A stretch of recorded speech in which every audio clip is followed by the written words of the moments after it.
Hello, you beautiful soul. Welcome back to another video. So glad you're joining me. In this video, I'm going to describe the differences between the heart and the brain and the electric and magnetic signatures that both represent.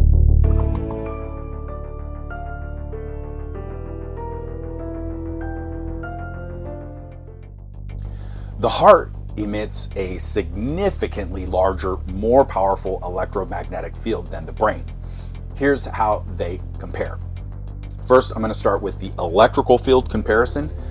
The heart's electrical field is about 60 times stronger than that of the brain. Let me repeat that. The heart's electrical signature is 60 times stronger than the brain's. That's all you need to know. But let me go into it a little bit further. Both are measured in different ways. In the electrocardiogram, the ECG, it's for the heart, and the electroencephalograph, EEG, is for the brain. So let me start with the magnetic field comparison. The magnetic field of the heart is about 5,000 times stronger than that of the brain. Again, let's go back to that. The magnetic field of the heart is 5,000 times stronger than that of the brain. The heart's magnetic field can be detected several feet away from the body using devices like the magnetocardiogram. And in contrast, the brain's magnetic field requires much more sensitive equipment to be measured, and they use the magnetoencephalograph for the brain. The heart represents our feelings. I think we've all been taught that. We know that intuitively. The heart is where our feelings come from, and our feelings are what magnetize things to us. And again, back to the field that's around us and the universe that responds to us, it is responding to more so to our feelings. You've heard me talking about thoughts, feelings, and emotions.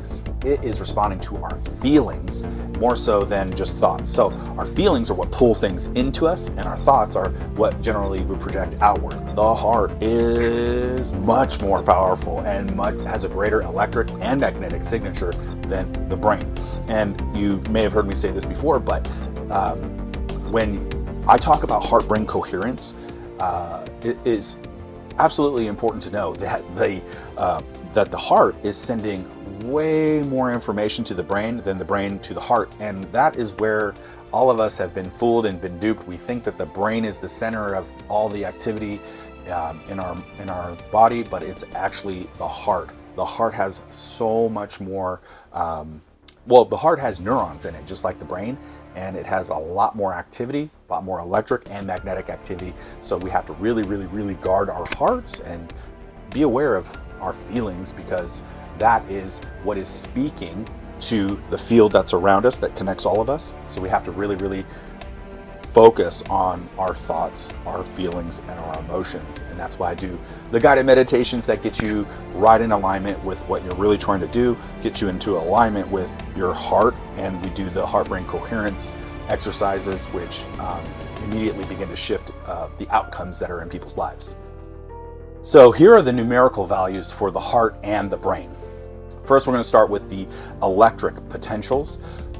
The heart's electric potential measures around 1 millivolt, while the brain's electric potential is around 100 microvolts, making the heart's electrical signature 10 times more powerful. So again, the heart has a far greater magnetic potential and a much larger electric potential.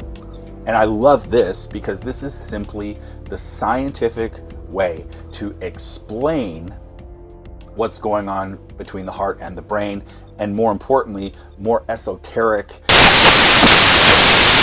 But this gives a scientific backbone to what we're describing. So the next question becomes, why does this matter? The heart's electromagnetic field plays a critical role in emotional regulation, interpersonal communication, and coherence in the body and environment. Heart math research shows that when the heart operates in coherence, which means stable rhythms, it positively influences brain function. stress levels, and even how people connect energetically with others. So there's so much that we don't see. These are the signatures that we cannot visually see, but again, I love this type of study because it is giving scientific ways to actually measure what's going on in the heart and the brain, and how that affects not only our own bodies and our minds, but of course those of other people around us. So this underscores the heart's role, not just as a biological pump that pumps blood, but as a more powerful, energetic, and emotional center of the body, which is why, again,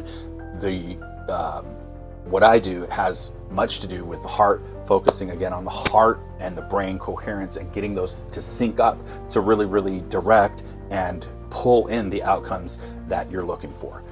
When people say someone is experiencing love and joy and peace, or even enlightenment, it's that they're vibrating at a higher frequency. They are referring to the measurable electromagnetic and biochemical changes that occur in the body and mind during those emotional states. And that's exactly what I do, is just put you into that state through the tools that we have and just guide you through that on a consistent and predictable way. And that's how the outcomes change so significantly and so quickly. So if you're suffering from anxiety, depression, you're having fear and worry, or you're just not in alignment with your purpose, or you're just suffering from poor interpersonal relationships, then that is the key. And in my own life, I know I was going through a very difficult time, but then got right into the meditation, the breath work, and immediately things shifted, and it was just, it was transformative. And that's really what this is all about. It's not about more information. We all have enough information. What we want is integration. We want transformation. And this is what I do to help people. And so let me get back into more of the science and what, all of this is really referring to. Electromagnetic frequencies from the heart is really what this is about. The Heart Math Institute has shown that emotions directly influence the heart's electromagnetic field. So if you can get in control of your emotions, then you can then gain control of your electromagnetic field, and also then begin to gain control of what you're pulling in and what you're pushing away in your life. The electromagnetic field, which can be detected several feet away from the body, is really what is at the core of all this. Positive emotions like love and gratitude create a coherent, stable pattern in the heart's rhythm, which corresponds to higher frequencies. So getting your heart in alignment is going to create a more stable frequency, which again, the world around us, the field that we all are interconnected by, is reading that. Not so much your thoughts, but your feelings. So let's get those under control, and now we can really begin to pull in the things that we're looking for in our lives. The next part is brainwave frequencies. The brain emits electrical signals that are measured as brainwaves. You've probably heard of beta and alpha and theta and delta brainwaves.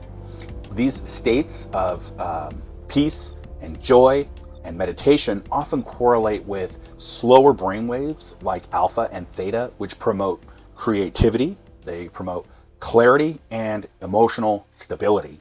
The next way to look at this is through biochemical changes. Positive emotions trigger the release of hormones like serotonin, dopamine, and oxytocin, which not only make us feel good, but also influence the cellular communication and overall health of the whole body. This biochemical shift can be seen as part of the higher frequency state, and we do have scientific proof of that, which again is why I love the study of all these things, because it brings sort of the spiritual and the esoteric into a more scientific explanation, which is really what I needed, because I am very skeptical and I really appreciate that, you know, science is actually backing up these spiritual concepts, and that really, I believe, you know, will pull so many more people in, because a lot of people are just wired that way, where they need more evidence and scientific proof of something before they really get into it.